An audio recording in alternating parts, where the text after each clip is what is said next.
Um dia na vida de Adão e Eva. Para entender nossa natureza, nossa história e nossa psicologia, devemos entrar na cabeça dos nossos ancestrais caçadores-coletores. Durante praticamente toda a história da nossa espécie, os sapiens viveram como caçadores-coletores.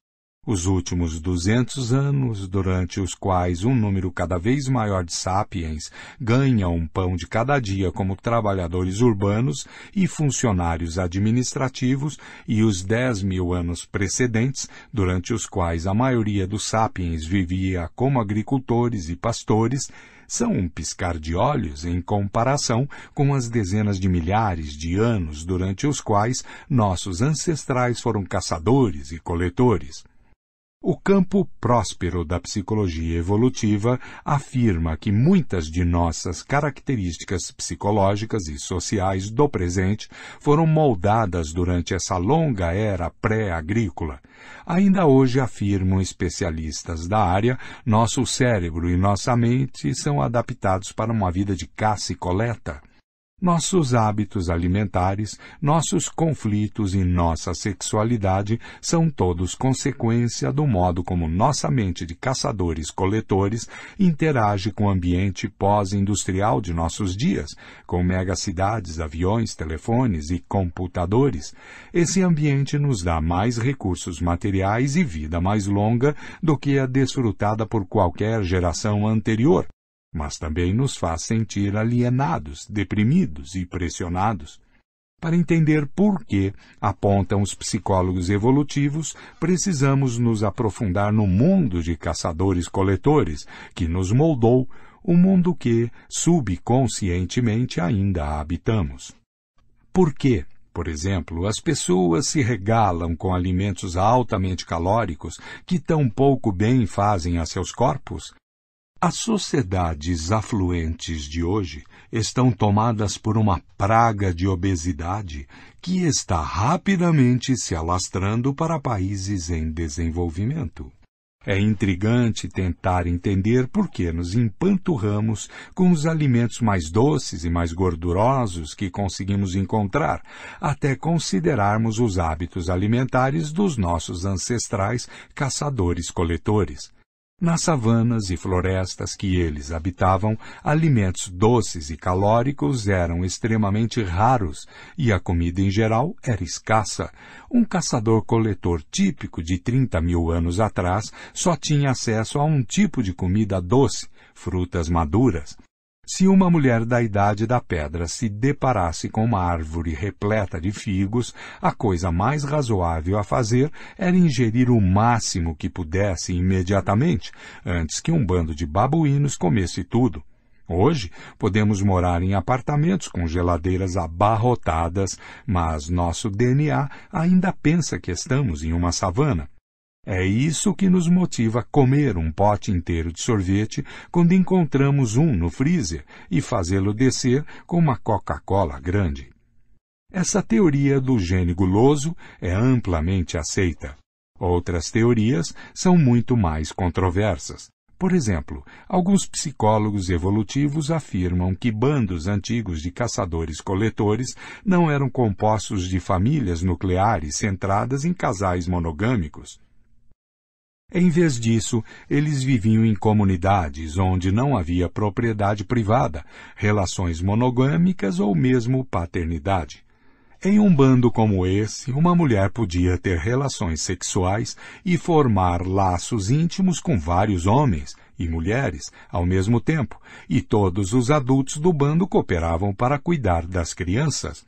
Os homens mostravam igual preocupação por todas as crianças, uma vez que nenhum sabia ao certo quais eram definitivamente filhos seus. Tal estrutura social não é uma utopia aquariana, é bem documentada entre animais, notadamente entre nossos parentes mais próximos, os chimpanzés e os bonobos. Há, inclusive, uma série de culturas humanas nos dias de hoje em que se pratica a paternidade coletiva, como, por exemplo, entre os índios barés. De acordo com as crenças de tais sociedades, uma criança não nasce do esperma de um único homem, mas da acumulação de esperma no útero de uma mulher. Uma boa mãe trata de ter relações sexuais com vários homens diferentes, sobretudo enquanto está grávida, para que seu filho receba as qualidades e os cuidados paternos não só do melhor caçador, como também do melhor contador de histórias, do guerreiro mais forte e do amante mais atencioso. Se isso parece estúpido, tenha em mente que antes do desenvolvimento dos estudos embriológicos modernos, as pessoas não tinham provas concretas de que os bebês invariavelmente são concebidos por um único pai, e não por vários. Os defensores dessa teoria da comunidade antiga afirmam que as infidelidades frequentes que caracterizam os casamentos modernos e o índice elevado de divórcios, sem falar da profusão de complexos psicológicos que acometem crianças e adultos, todos resultam de forçar os humanos a viver em famílias nucleares e relações monogâmicas que são incompatíveis com nosso programa biológico. Nota. Muitos acadêmicos rejeitam veementemente essa teoria, insistindo que a monogamia e a formação de famílias são comportamentos essencialmente humanos. Esses pesquisadores afirmam que, embora as antigas sociedades caçadoras-coletoras tendessem a ser mais comunais e igualitárias do que as sociedades modernas, eram, no entanto, constituídas de células separadas, cada uma delas contendo um casal ciumento e os filhos que eles tinham em comum.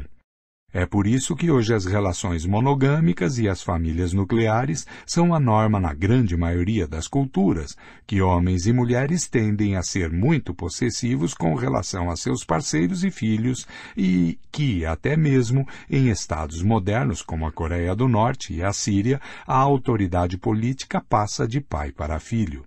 A fim de resolver essa controvérsia, e entender nossa sexualidade, nossa sociedade e nossa política, precisamos saber algumas coisas sobre as condições de vida de nossos ancestrais, a fim de examinar como viviam os sapiens entre a Revolução Cognitiva de 70 mil anos atrás e o começo da Revolução Agrícola, há cerca de 12 mil anos. Infelizmente, há poucas certezas a respeito da vida de nossos ancestrais caçadores-coletores. O debate entre os defensores da comunidade antiga e os da monogamia eterna se baseia em indícios escassos. Obviamente, não temos registros escritos da época dos caçadores-coletores, e as evidências arqueológicas consistem basicamente de ossos fossilizados e ferramentas de pedra. Artefatos feitos de materiais mais perecíveis, como madeira, bambu ou couro, só sobrevivem em condições especiais. A impressão comum de que os humanos pré-agrícolas viveram em uma idade da pedra é um conceito equivocado, baseado nessa tendência arqueológica. Seria mais adequado chamar a idade da pedra de idade da madeira, pois a maioria das ferramentas usadas pelos antigos caçadores-coletores era feita de madeira. Toda a reconstrução da vida dos antigos caçadores-coletores, com base nos artefatos remanescentes, é extremamente problemática. Uma das diferenças mais gritantes entre eles e seus descendentes agrícolas e industriais é que, para começar, os caçadores-coletores tinham pouquíssimos artefatos e estes exerciam um papel comparativamente modesto em suas vidas. Ao longo de suas vidas, um típico membro de uma sociedade moderna afluente possui vários milhões de artefatos, de carros e casas a fraldas descartáveis e caixas de leite. Dificilmente há uma atividade, uma crença ou mesmo uma emoção que não seja mediada por objetos concebidos por nós mesmos. Nossos hábitos alimentares são mediados por uma coleção impressionante de tais itens, de colheres e copos a laboratórios de engenharia genética e navios transoceânicos gigantes. Para brincar, usamos uma série de brinquedos, de cartas de plástico a estádios com 100 mil lugares. Nossas relações românticas e sexuais são equipadas por anéis, camas, roupas bonitas, lingeries sensuais, camisinhas, restaurantes da moda, motéis baratos, salas de espera de aeroporto, salões de festa e empresas de catering. As religiões trazem o sagrado à nossa vida com igrejas góticas, mesquitas muçulmanas, ashrams hindus, rolos de Torá, rodas de oração tibetanas, batinas eclesiásticas, velas, incenso, árvores de Natal, lápides e ícones. Mal percebemos o quanto nossos objetos são onipresentes, até precisarmos nos mudar para uma casa nova. Os caçadores-coletores se mudavam todo mês, toda semana e, às vezes, todo dia, carregando nas costas o que quer que possuíssem. Não havia empresas de mudança, carroças e nem mesmo animais de carga para dividir o fardo. Consequentemente, eles tinham de se virar apenas com as posses essenciais. É razoável presumir, portanto, que a maior parte de sua vida mental, religiosa e emotiva fosse conduzida sem a ajuda de artefatos. Um arqueólogo trabalhando daqui a 100.000 anos seria capaz de recompor um cenário razoável da crença e da prática muçulmana com base nos vários objetos encontrados em escavações nas ruínas de uma mesquita. Mas hoje estamos praticamente perdidos tentando compreender as crenças e os rituais dos antigos caçadores-coletores. É, em grande medida, o mesmo dilema que um futuro historiador enfrentaria se tivesse de retratar o mundo social dos adolescentes do século XXI, unicamente com base no que sobrevivesse das cartas trocadas entre eles, já que não restariam registros de conversas telefônicas, e-mails, blogs e mensagens de texto. A dependência dos artefatos, portanto, resulta em um relato tendencioso da vida dos antigos caçadores-coletores. Uma maneira de remediar isso é observar as sociedades caçadoras-coletoras modernas. Estas podem ser estudadas diretamente por meio de observação antropológica. Mas há boas razões para ser cauteloso ao fazer inferências a partir das sociedades caçadoras-coletoras modernas sobre as antigas. Em primeiro lugar, todas as sociedades caçadoras-coletoras que sobreviveram até nossos dias foram influenciadas por sociedades agrícolas e industriais adjacentes. Portanto, é arriscado presumir que o que é verdade sobre elas também foi verdade há dezenas de milhares de anos. Em segundo lugar, as sociedades caçadoras-coletoras modernas sobreviveram principalmente em áreas com condições climáticas difíceis e terreno inóspito, inadequado para a agricultura. As sociedades que se adaptaram às condições extremas de lugares como o deserto de Kalahari, no sul da África, podem muito bem fornecer um modelo um tanto enganoso para entender sociedades antigas em áreas férteis, como o vale do rio Yangtze. Em particular, a densidade populacional em uma área como o deserto de Kalahari é muito mais baixa do que foi na região do antigo Yangtze. E isso tem implicações profundas para questões essenciais sobre o tamanho e a estrutura dos bandos humanos e a relação entre eles. Em terceiro lugar, a característica mais notável das sociedades caçadoras-coletoras é o quanto elas são diferentes umas das outras. Diferem não só de uma parte do mundo à outra, como inclusive na mesma região. Um bom exemplo é a enorme variedade que os primeiros colonizadores europeus encontraram entre os povos aborígenes da Austrália. Logo antes da conquista britânica, entre 300.000 e 700.000 caçadores-coletores viviam no continente distribuídos em 200 a 600 tribos, cada uma dividida em vários bandos. 2. Nota. Cada tribo tinha seu próprio idioma, religião, normas e costumes. Perto do que hoje é Adelaide, no sul da Austrália, viviam vários clãs patrilineares, que se baseavam na descendência por parte de pai. Esses clãs se uniam em tribos por razões estritamente territoriais. Por sua vez, algumas tribos no norte da Austrália davam mais importância à ancestralidade materna de uma pessoa, e sua identidade tribal não se baseava em território, e sim em seu totem.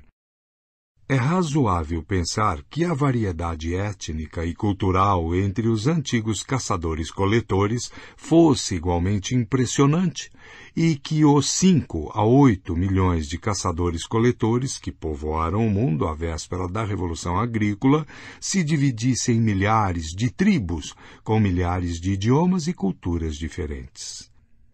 3. Nota. Esse, afinal, foi um dos principais legados da Revolução Cognitiva. Graças ao surgimento da ficção, até mesmo pessoas com a mesma composição genética e vivendo em condições ecológicas similares foram capazes de criar realidades imaginadas muito diferentes, que se manifestavam em diferentes normas e valores. Por exemplo, temos todas as razões para acreditar que um bando de caçadores-coletores que viveram há 20 mil anos na região da atual Lisboa teria falado uma língua diferente daquele que viveu onde hoje se situa a cidade do Porto. Um bando pode ter sido beligerante e o outro pacífico. Talvez o bando de Lisboa fosse comunal e o do Porto se baseasse em famílias nucleares. O povo de Lisboa talvez passasse horas esculpindo estátuas de madeira de seus espíritos guardiães, ao passo que seus contemporâneos do Porto mostravam sua devoção por meio da dança. Os primeiros talvez acreditassem em reencarnação, enquanto os últimos consideravam isso absurdo. Em uma sociedade, relações homossexuais podem ter sido aceitas, ao passo que na outra eram um tabu. Em outras palavras, embora as observações antropológicas dos caçadores-coletores modernos possam nos ajudar a entender algumas das possibilidades disponíveis para os caçadores-coletores antigos, o horizonte de possibilidades daquela época era muito mais amplo e, em sua maior parte, é desconhecido para nós. Nota. Os debates acalorados sobre o estilo de vida natural do Homo sapiens perdem de vista a questão principal. Desde a Revolução Cognitiva, não existe um único estilo de vida natural para os sapiens. Há apenas escolhas culturais dentro de um conjunto assombroso de possibilidades.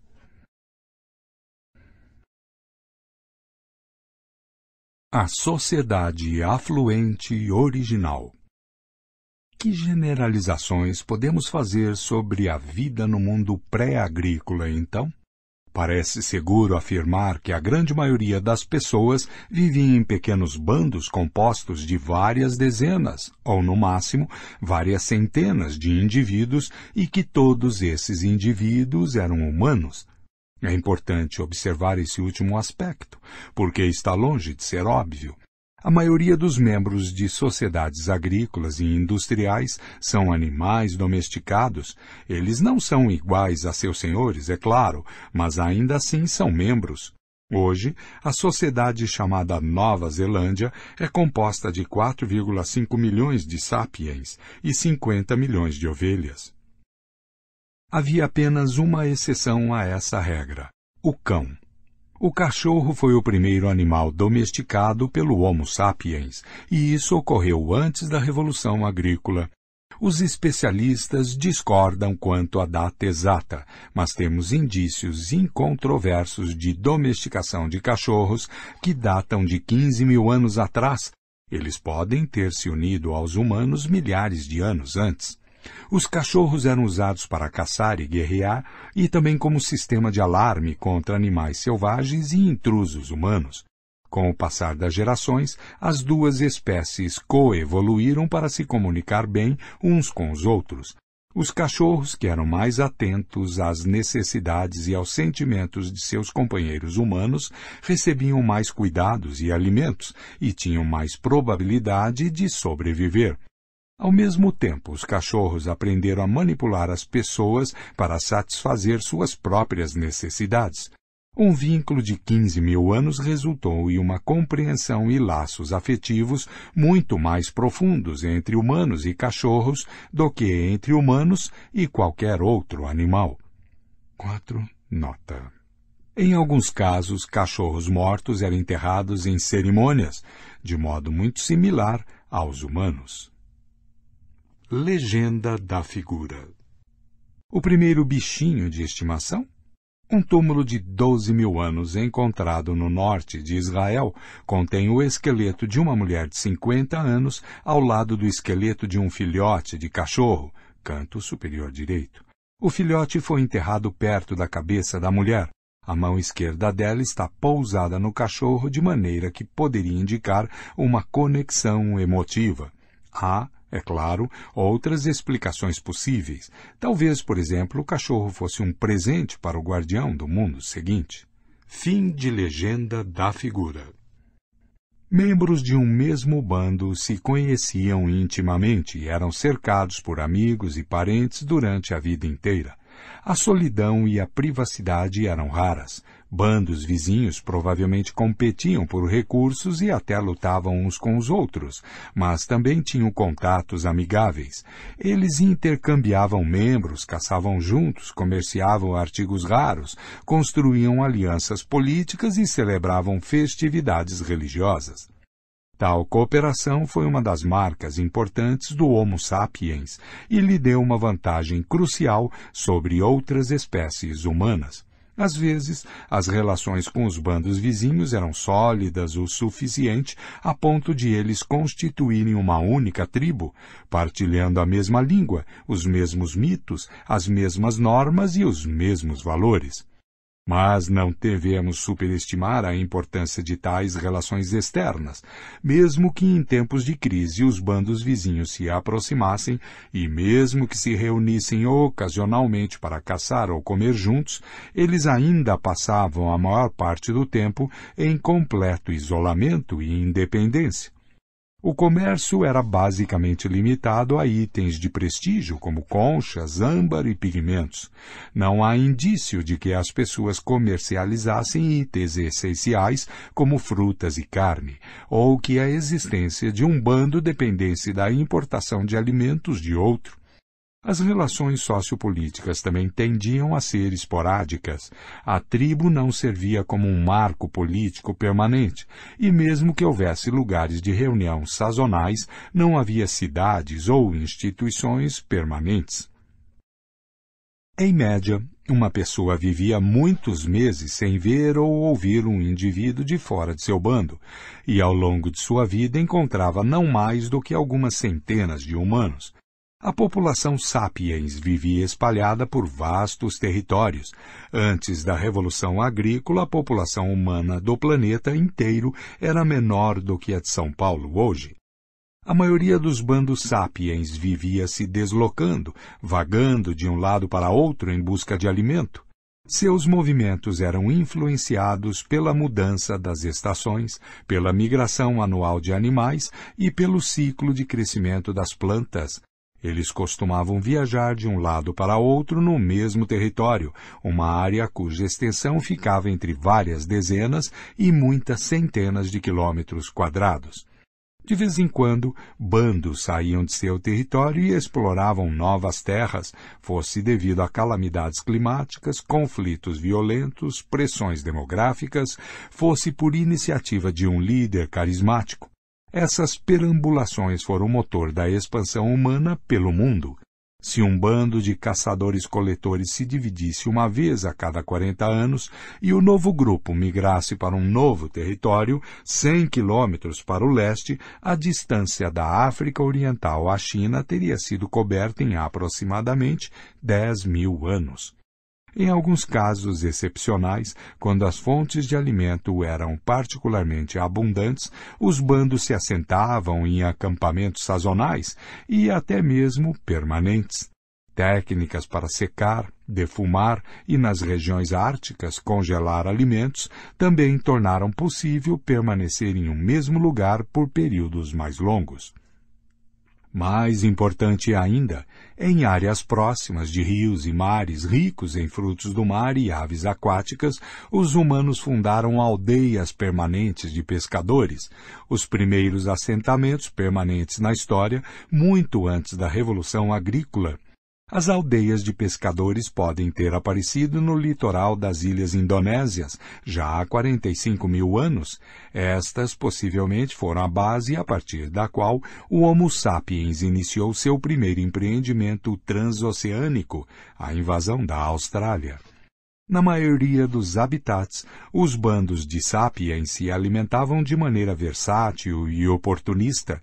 Eles saíam à procura de cupins, coletavam bagas, desenterravam raízes, capturavam coelhos e caçavam bisões e mamutes. Apesar da imagem difundida de caçador, a coleta era a atividade principal dos sapiens e lhe fornecia a maior parte de suas calorias, além de matérias-primas como sílex, madeira e bambu. Os sapiens não saíam apenas à procura de alimentos e materiais, também saíam à procura de conhecimento. Para sobreviver, precisavam de um detalhado mapa mental de seu território. Para maximizar a eficiência de sua busca cotidiana por alimento, precisavam de informações sobre os padrões de crescimento de cada planta e os hábitos de cada animal. Precisavam saber quais alimentos eram nutritivos, quais eram nocivos e quais podiam ser usados como remédio e de que forma. Precisavam conhecer o progresso das estações do ano e os sinais de alerta que precediam uma tempestade ou um período de seca. Estudavam cada corrente, nogueira, caverna de urso e depósito de sílex nas redondezas. Cada indivíduo precisava entender como fabricar uma faca de pedra, como remendar um manto rasgado, como preparar uma armadilha para um coelho e como enfrentar avalanches, picadas de cobra ou leões famintos. O domínio de cada uma dessas muitas habilidades requeria anos de aprendizado e prática. Em média, um antigo caçador-coletor era capaz de transformar um pedaço de sílex em uma ponta de lança em minutos. Quando tentamos imitar essa proeza, em geral fracassamos terrivelmente. A maioria de nós carece de conhecimento específico sobre as propriedades cortantes do sílex e do basalto e das habilidades motoras refinadas necessárias para trabalhá-los com precisão.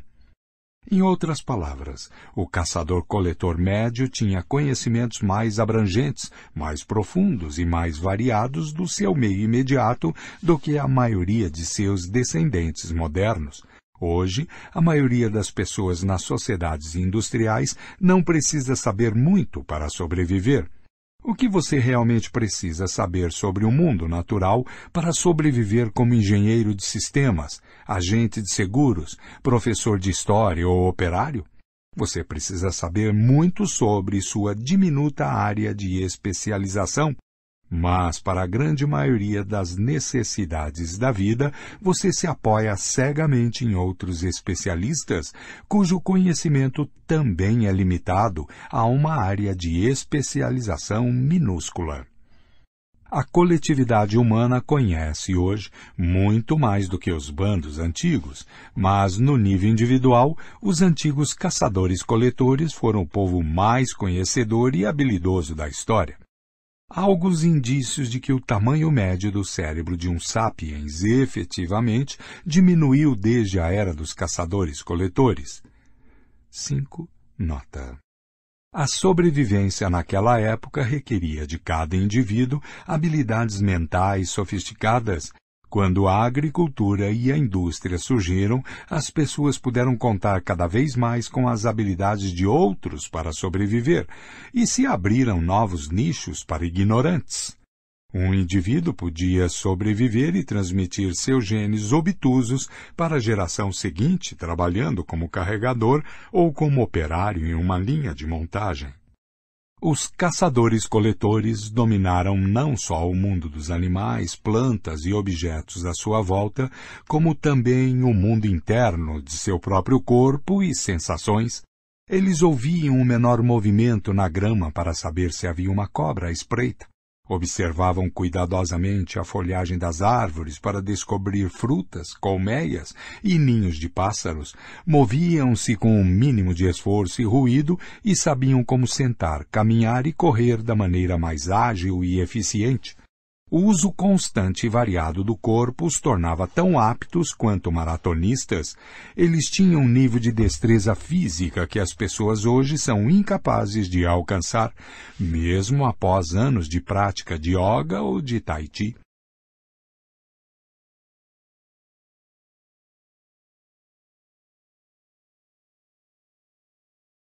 Os hábitos dos antigos caçadores-coletores diferiam significativamente de região para região e de uma estação do ano para outra, mas, em geral, eles pareciam desfrutar de um estilo de vida mais confortável e compensador do que a maioria dos camponeses pastores, operários e funcionários administrativos que seguiram seus passos.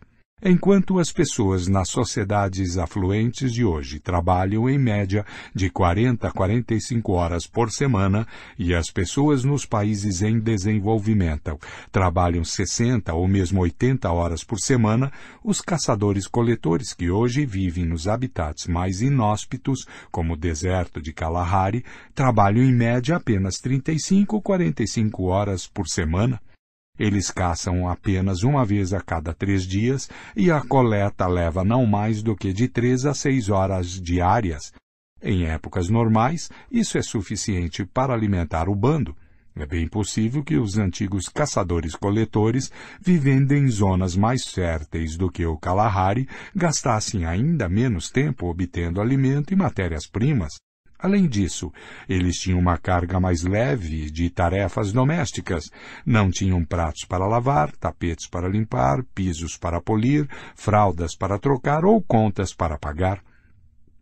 A economia dos caçadores-coletores proporcionava à maioria dos indivíduos vidas mais interessantes do que a agricultura ou a indústria.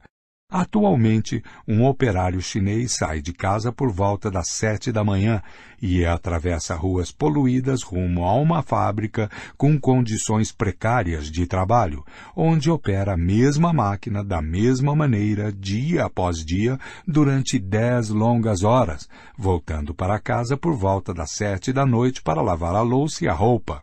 Há 30 mil anos, um caçador-coletor chinês possivelmente saía do acampamento com seus companheiros às 8 da manhã. Eles perambulavam pelas florestas e savanas das redondezas, colhendo cogumelos, desenterrando raízes comestíveis, capturando rãs e às vezes fugindo de tigres. No começo da tarde, estavam de volta ao acampamento para almoçar. Isso lhes deixava tempo suficiente para fofocar, contar histórias, brincar com os filhos ou simplesmente descansar na companhia uns dos outros. É claro que às vezes alguém era pego por um tigre ou picado por uma cobra, mas, por outro lado, eles não precisavam lidar com acidentes de automóvel ou poluição industrial. Em quase todos os lugares e em quase todas as épocas, a atividade caçadora-coletora fornecia a nutrição ideal.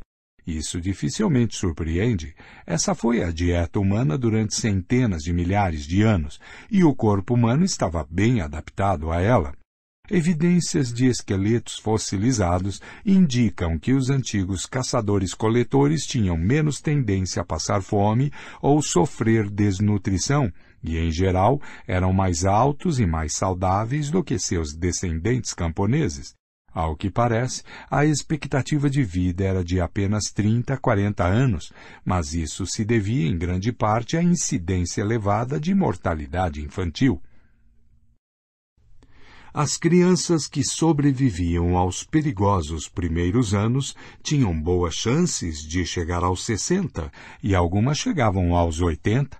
Entre os caçadores-coletores modernos, as mulheres de 45 anos podem esperar viver outros 20 e cerca de 5 a 8% da população tem mais de 60 anos. 6. Nota. O segredo do sucesso dos caçadores-coletores, que os protegia da fome e da desnutrição, era a sua dieta variada. Os agricultores tendem a ingerir uma dieta muito limitada e desequilibrada, especialmente nos tempos pré-modernos.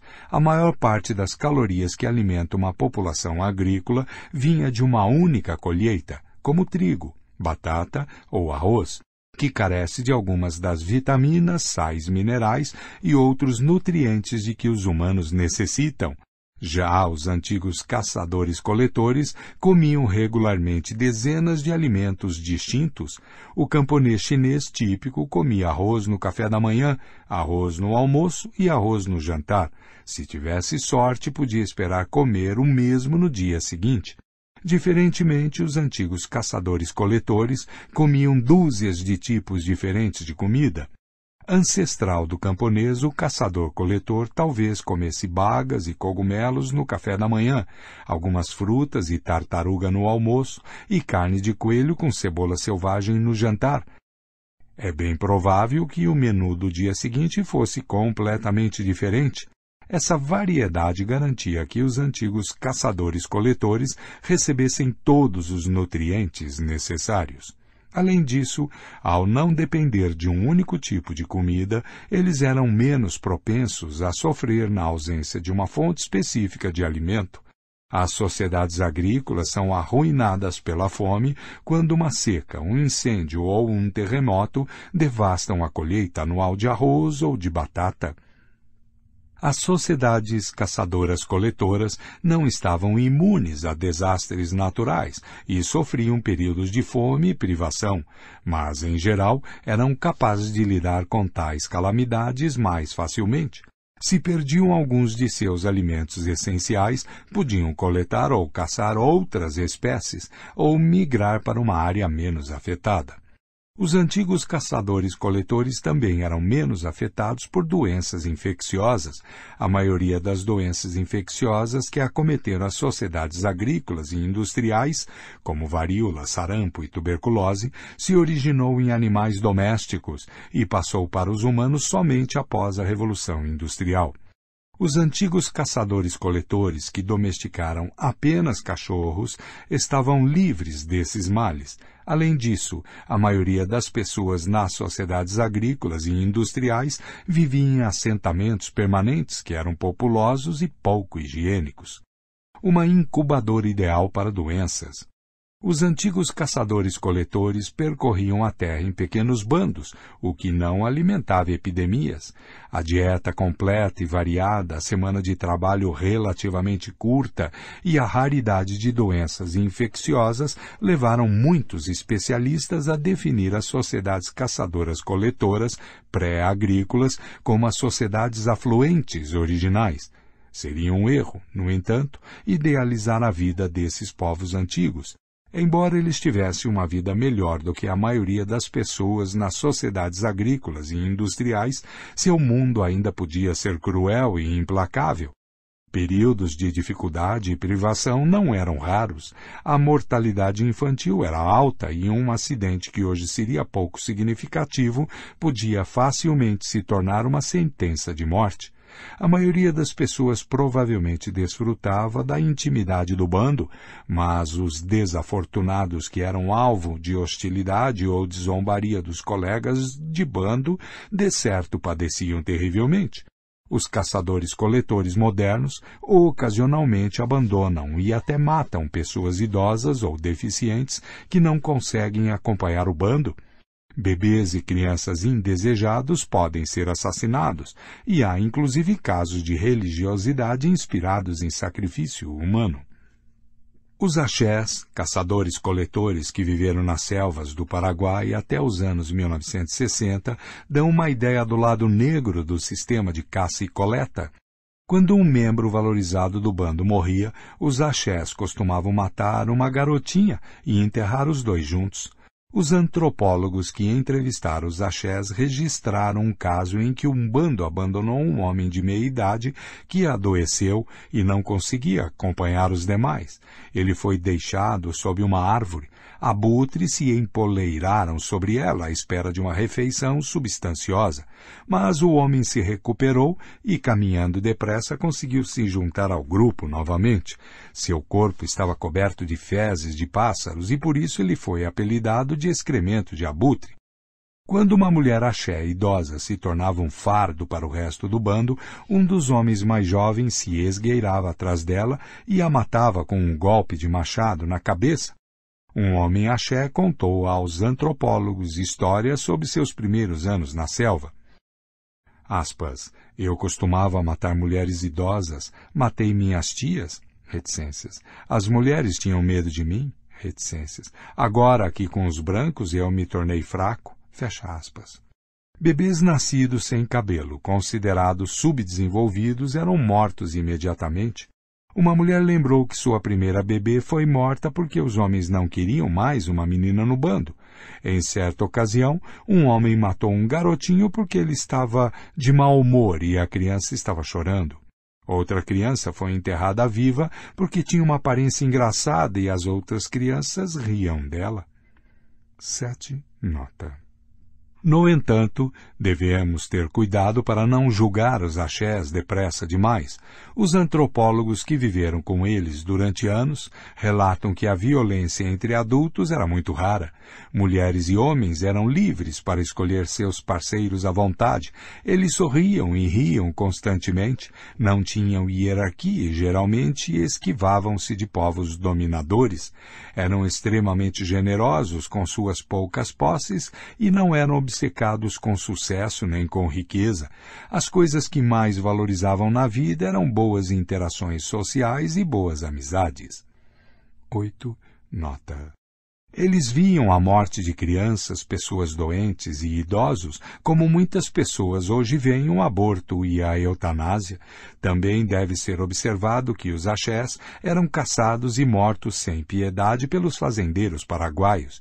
É bem provável que a necessidade de escapar de seus inimigos os levasse a adotar uma atitude atipicamente cruel para com qualquer um que pudesse se tornar um fardo para o bando. A verdade é que a sociedade axé, como toda a sociedade humana, era muito complexa. Devemos tomar cuidado para não os demonizar nem idealizá-los com base em um conhecimento superficial. Os axés não eram anjos nem demônios, eram humanos, como também eram os antigos caçadores-coletores. Espíritos falantes. O que podemos dizer sobre a vida mental e espiritual dos antigos caçadores-coletores? A base da economia caçadora-coletora pode ser reconstruída com certa segurança, segundo fatores objetivos e quantificáveis. Por exemplo, podemos calcular quantas calorias por dia uma pessoa precisava para sobreviver, quantas calorias eram obtidas de 1 quilograma de nozes e quantas nozes podiam ser colhidas em 1 quilômetro quadrado de floresta. Com esses dados, podemos fazer uma estimativa fundamentada da importância relativa das nozes em sua dieta. Mas eles consideravam as nozes uma iguaria ou um alimento trivial? Acreditavam que as nogueiras eram habitadas por espíritos? Consideravam bonitas as folhas da nogueira? Se um rapaz quisesse levar uma garota para um lugar romântico, a sombra da nogueira era conveniente? O mundo do pensamento, da crença e do sentimento é, por definição, muito mais difícil de decifrar. A maioria dos acadêmicos concorda que as crenças animistas eram comuns entre os antigos caçadores-coletores. O animismo, de ânima, alma ou espírito em latim, é a crença de que praticamente todo lugar, todo animal, toda planta e todo fenômeno natural tem consciência e sentimentos, e que pode se comunicar diretamente com os humanos. Desse modo, os animistas podem acreditar que a grande rocha no alto da colina tem desejos e necessidades. A rocha pode se irritar com alguma coisa que as pessoas fizerem e se alegrar com alguma outra ação. pode advertir as pessoas ou pedir favores. Os humanos, por sua vez, podem se dirigir à rocha para acalmá-la ou ameaçá-la. Não só a rocha, mas também o carvalho ao pé da colina são seres animados, e também o rio que corre abaixo da colina, a nascente na clareira da floresta, os arbustos que crescem à sua volta, o caminho para a clareira e os camundongos, lobos e corvos que bebem ali. No mundo animista, objetos e coisas vivas não são os únicos seres animados. Há também entidades imateriais, os espíritos dos mortos e seres benévolos e malévolos, do tipo que hoje chamamos de demônios, fadas e anjos. Os animistas acreditam que não existe barreira entre os humanos e outros seres. Eles podem se comunicar diretamente por meio da fala, da música, da dança e de cerimônias. Um caçador pode se dirigir a um rebanho de servos e pedir que um deles se sacrifique. Se a caçada tiver sucesso, o caçador pode pedir perdão ao animal morto.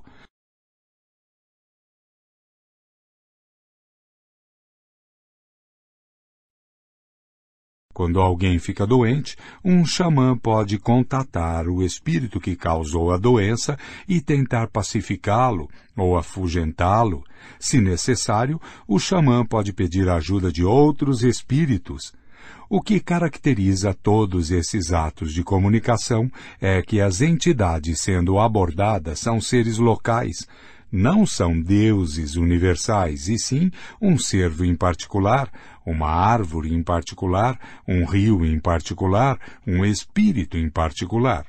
Assim como não existe barreira entre os humanos e outros seres, tampouco existe uma hierarquia rígida.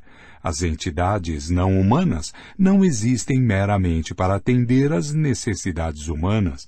Tampouco são deuses todo-poderosos que governam o mundo a seu bel prazer. O mundo não gira em torno dos humanos ou de qualquer grupo de seres em particular. O animismo não é uma religião específica. É um nome genérico para milhares de religiões, cultos e crenças muito diferentes. O que torna todos eles animistas é sua maneira de encarar o mundo e o lugar que atribuem ao homem nesse mundo. Dizer que os antigos caçadores-coletores provavelmente eram animistas é como dizer que os agricultores pré-modernos eram quase todos teístas.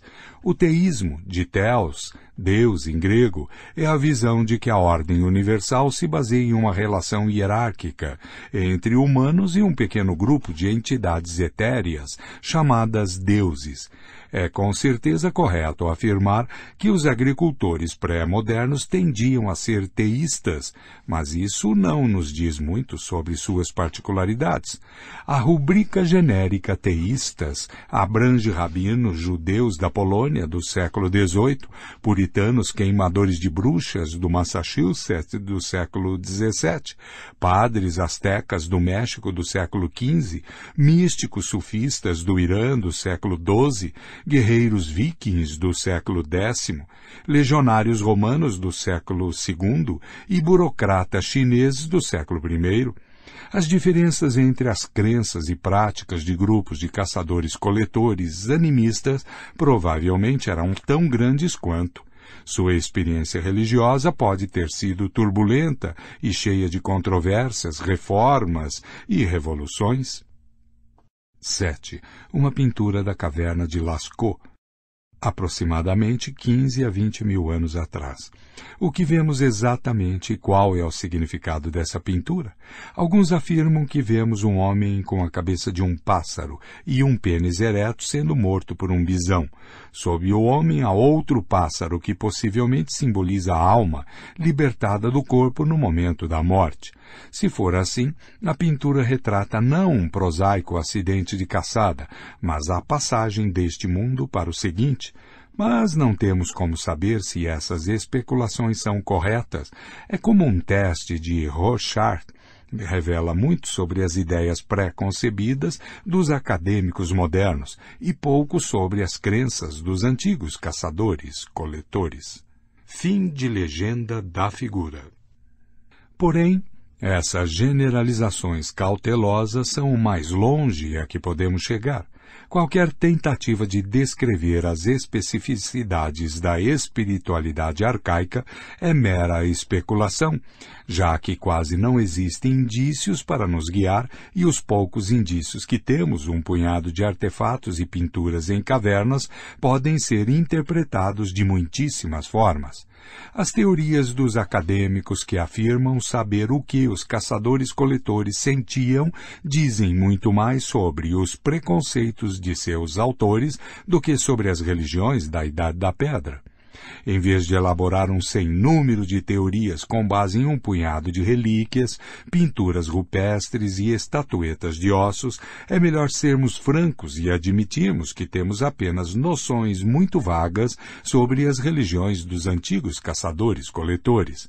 Presumimos que eles foram animistas, mas isso não é muito informativo. Não sabemos para quais espíritos eles rezavam, que festivais celebravam ou a que tabus obedeciam.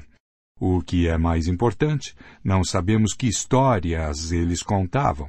Essa é uma das maiores lacunas em nossa compreensão da história humana.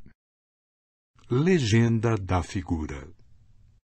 Caçadores-coletores fizeram essas impressões de mãos há cerca de 9.000 anos, na Cova das Mãos, na Argentina.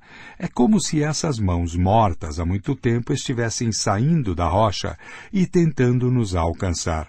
É uma das relíquias mais tocantes do mundo dos antigos caçadores-coletores, mas ninguém sabe o que significa.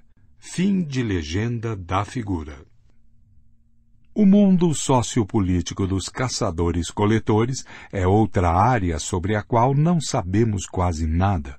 Conforme explicado anteriormente, os acadêmicos não conseguem sequer chegar a um acordo quanto ao básico, como a existência de propriedade privada, famílias nucleares e relações monogâmicas. É provável que bandos diferentes tivessem estruturas diferentes. Alguns podem ter sido tão hierarquizados, tensos e violentos como os mais virulentos bandos de chimpanzés, ao passo que outros podem ter sido tão tranquilos, pacíficos e lascivos quanto um bando de bonobos. Em Sungir, na Rússia, arqueólogos descobriram em 1955 um cemitério de 30.000 anos pertencente a uma cultura de caçadores de mamutes. Em um túmulo, encontraram o esqueleto de um homem de 50 anos, coberto com colares de contas de marfim de mamute, contendo cerca de 3.000 contas no total. Na cabeça do homem morto havia um chapéu decorado com dentes de raposa e nos punhos 25 braceletes de marfim. Outros túmulos no mesmo cemitério continham muito menos objetos. Os acadêmicos deduziram que os caçadores de mamutes de Sungir viviam em uma sociedade hierárquica e que o homem morto talvez fosse o líder de um bando ou de uma tribo inteira, compreendendo vários bandos. É improvável que algumas dezenas de membros de um único bando pudessem ter produzido tantos objetos funerários. Os arqueólogos, então, descobriram um túmulo ainda mais interessante. Continha 2 esqueletos enterrados lado a lado. Um era de um garoto de 12 ou 13 anos de idade e o outro de uma garota de 9 ou 10 anos. O garoto estava coberto com 5.000 contas de marfim. Ele usava um chapéu com dentes de raposa e um cinto com 250 dentes desse animal. Pelo menos 60 raposas precisaram ter seus dentes removidos para se obter essa quantia. A garota estava adornada com 5,25 mil contas de marfim. Ambas as crianças estavam cercadas por estatuetas e vários objetos de marfim. Um artesão ou artesã habilidoso provavelmente precisaria de uns 45 minutos para preparar uma única conta de marfim.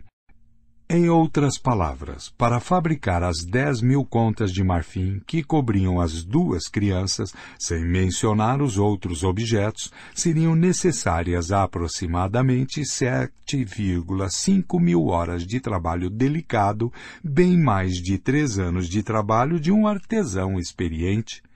É extremamente improvável que em uma idade tão jovem as crianças de Sungir tivessem se consolidado como líderes ou caçadoras de mamutes. Somente crenças culturais podem explicar por que receberam um enterro tão extravagante. Uma teoria é que deviam sua posição hierárquica aos pais. Talvez fossem filhos do líder em uma cultura que acreditava em carisma familiar ou em regras estritas de sucessão. De acordo com uma segunda teoria, as crianças foram identificadas ao nascer como encarnações de espíritos mortos há muito tempo. Uma terceira teoria afirma que o enterro das crianças reflete o modo como morreram e não seu status em vida. Foram sacrificadas em um ritual, talvez como parte dos ritos funerários do líder, e então enterradas com pompa e circunstância. 9. Nota. Qualquer que seja a resposta correta, as crianças de Sungir estão entre as evidências mais sólidas de que há 30 mil anos os sapiens eram capazes de inventar códigos sociopolíticos que iam muito além dos ditames do nosso DNA e dos padrões de comportamento de outras espécies de humanos e de animais. Paz ou guerra? Finalmente, há a questão delicada do papel da guerra nas sociedades de caçadores-coletores. Alguns acadêmicos imaginam as antigas sociedades de caçadores-coletores e argumentam que a guerra e a violência só surgiram com a Revolução Agrícola, quando as pessoas começaram a acumular propriedade privada. Outros estudiosos sustentam que o mundo dos antigos caçadores-coletores era excepcionalmente cruel e violento. Ambas as escolas de pensamento são castelos no ar, conectados à terra pelo fio tênue de restos arqueológicos escassos e observações antropológicas dos caçadores-coletores de nossos dias. As evidências arqueológicas são intrigantes, mas muito problemáticas. Os caçadores-coletores de hoje vivem principalmente em áreas isoladas e inóspitas, como o Ártico ou o Kalahari, onde a densidade populacional é muito baixa e as oportunidades de lutar com outras pessoas são limitadas. Além disso, nas gerações recentes, os caçadores-coletores têm sido cada vez mais submetidos à autoridade dos estados modernos, que evitam a eclosão de conflitos em grande escala. Estudiosos europeus tiveram apenas 2 oportunidades de observar populações grandes e relativamente densas de caçadores-coletores independentes, no noroeste da América do Norte no século XIX e no norte da Austrália durante o século XIX e no início do século XX. Tanto as culturas ameríndias quanto as aborígenes australianas testemunharam frequentes conflitos armados. É discutível, porém, se isso representa uma condição atemporal ou o impacto do imperialismo europeu. As descobertas arqueológicas são escassas e opacas. Que pistas reveladoras poderiam restar de qualquer guerra acontecida há dezenas de milhares de anos? Não havia muros nem fortificações na época, nem bombas de artilharia ou mesmo espadas e escudos. Uma ponta de lança antiga pode ter sido usada na guerra, mas também pode ter sido usada para caçar. Ossos humanos fossilizados são igualmente difíceis de interpretar. Uma fratura poderia indicar uma ferida de guerra ou um acidente. A ausência de fraturas e cortes em um esqueleto antigo tampouco é prova conclusiva de que a pessoa a quem o esqueleto pertenceu não sofreu uma morte violenta. A morte pode ter sido causada por trauma em tecidos moles, que não deixa marcas nos ossos. O que é ainda mais importante, durante as guerras pré-industriais, mais de 90% das mortes ocorriam por fome, frio e doença, e não por armas. Imagine que há 30 mil anos uma tribo derrotou a tribo vizinha e a expulsou dos cobiçados terrenos propícios para caça e coleta. Na batalha decisiva, 10 membros da tribo derrotada foram mortos. No ano seguinte, outra centena de membros da tribo perdedora morreu de fome, frio e doença. Os arqueólogos que se deparassem com esses 110 esqueletos poderiam concluir facilmente que a maioria foi vítima de algum desastre natural. Como poderíamos afirmar que todos eles foram vítimas de uma guerra impiedosa? Devidamente alertados, podemos agora nos voltar para as descobertas arqueológicas. Em Portugal, realizou-se um levantamento de 400 esqueletos do período imediatamente anterior à Revolução Agrícola. Apenas 2 esqueletos apresentaram marcas nítidas de violência. Um levantamento similar de 400 esqueletos do mesmo período em Israel revelou uma única fratura em um único crânio que poderia ser atribuída à violência humana. Um terceiro levantamento de 400 esqueletos de vários sítios pré-agrícolas no Vale do Danúbio encontrou indícios de violência em 18 esqueletos. 18 em 400 pode não parecer muito, mas na verdade é um percentual muito alto. Se todos os 18 realmente foram mortos de forma violenta, significa que cerca de 4,5% das mortes no antigo Vale do Danúbio foram causadas por violência humana. Hoje, a média global é de apenas 1,5%, considerando guerras e crimes. Durante o século XX, apenas 5% das mortes humanas resultaram de violência humana. E isso em um século que viu as guerras mais sangrentas e os maiores genocídios da história.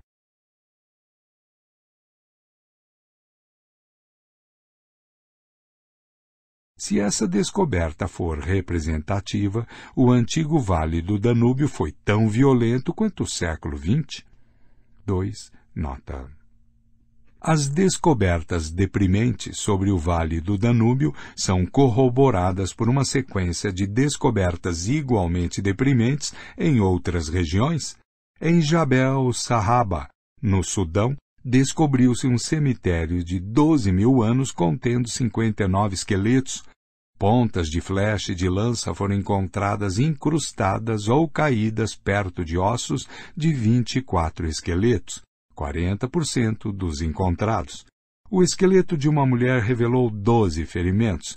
Na caverna de Ofnet, na Baviera, os arqueólogos descobriram os restos de 38 caçadores-coletores, em sua maioria mulheres e crianças, que foram atirados em 2 valas.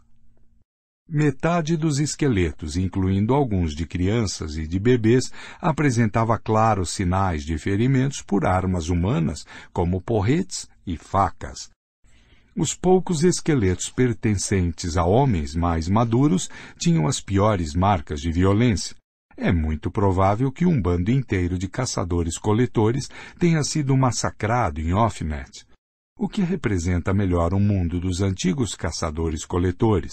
Os esqueletos pacíficos de Israel e de Portugal ou os matadouros de Jabel Sahaba e Ofnet? A resposta é nenhum nem outro. Assim como os caçadores-coletores apresentavam uma ampla gama de religiões e estruturas sociais, também provavelmente apresentavam diferentes índices de violência, enquanto algumas áreas e alguns períodos podem ter desfrutado de paz e tranquilidade, outros possivelmente foram dilacerados por conflitos violentos. 10.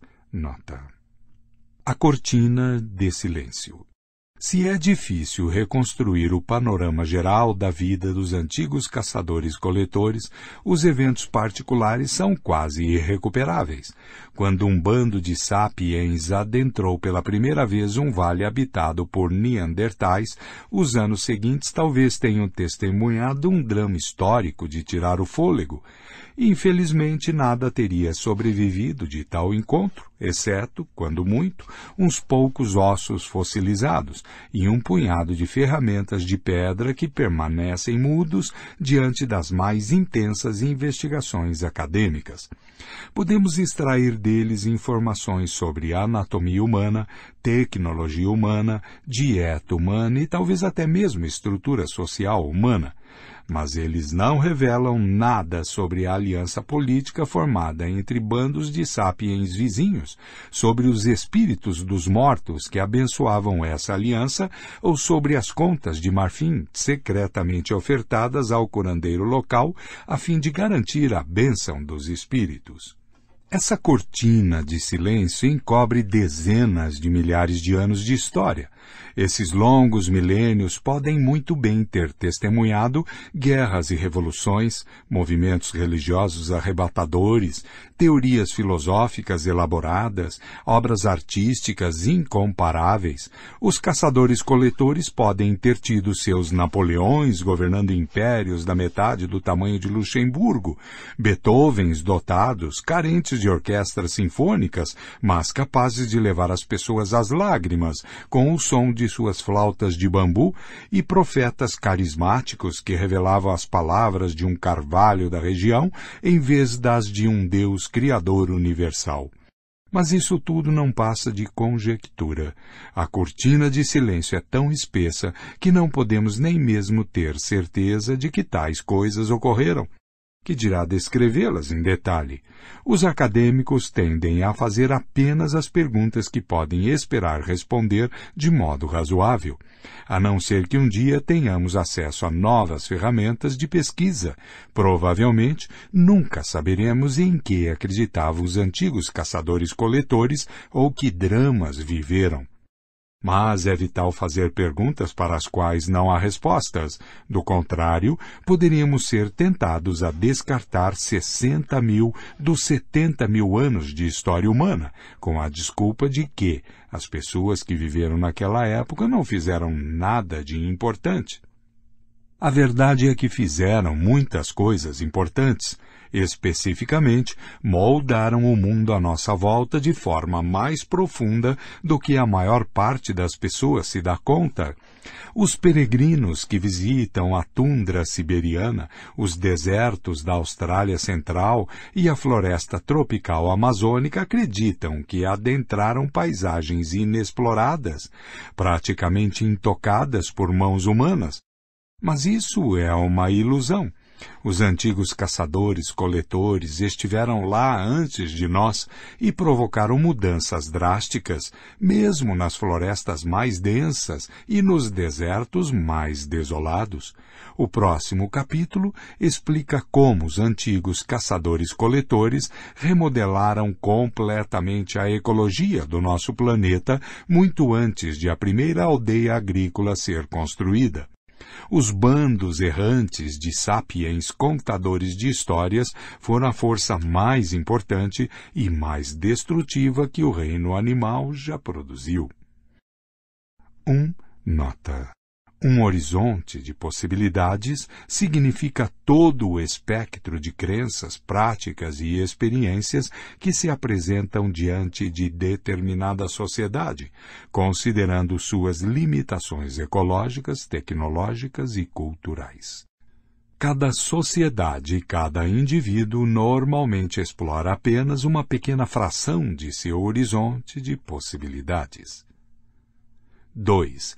Pode-se argumentar que, de certo, nem todos os 18 caçadores-coletores do Vale do Danúbio realmente morreram da violência cujas marcas podem ser observadas em seus restos. Alguns podem ter sido meramente feridos. No entanto, isso provavelmente é contrabalançado por mortes decorrentes de traumas em tecidos moles e das privações invisíveis que acompanham a guerra.